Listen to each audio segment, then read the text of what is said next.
जब यो मन गर्छौँ, जब यो विश्वास गर्छौँ, जब यो आनन्द गर्छौँ, तत्पश्चात परमात्मा भन्नुहुन्छ, तिमीहरू संसारका ज्योति हौ, डाँडामा बसालिएको सहर लुक्न सक्दैन। हैन, हामीलाई डाँडामा बसाल्नु भएको छ परमात्माले। समस्याले हामीलाई डुबाउन सक्दैन। हामी डाँडामा बसालिएका सहर हौ। जति ठुलो घर बनाएपछि बनाए पनि सराङ्गोटको डाँडोलाई कुनै पनि घरले छेक्न सक्दैन। त्यस्तै हामीलाई कुनै पनि समस्याले छेक्न सक्दैन, कुनै पनि डरले छेक्न सक्दैन, कुनै पनि कमजोरीले छेक्न सक्दैन, कुनै पनि समस्याले छेक्न सक्दैन।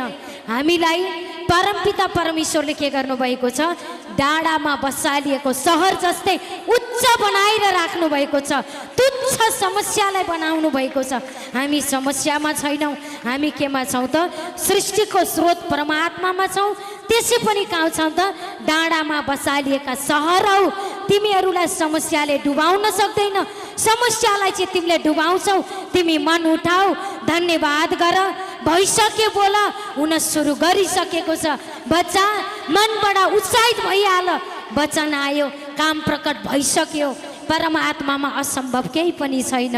ईश्वर पिताले गर्न नसक्ने काम केही पनि छैन। जब हामी सारा मनले परमात्मामा भरोसा गर्छौँ, तब सारा मनदेखि हाम्रा समस्यालाई हटाएर सारा महिमा, आशीर्वाद, उद्धार, चङ्गाई परमपिता परमेश्वरले गरिसक्नु भएको छ।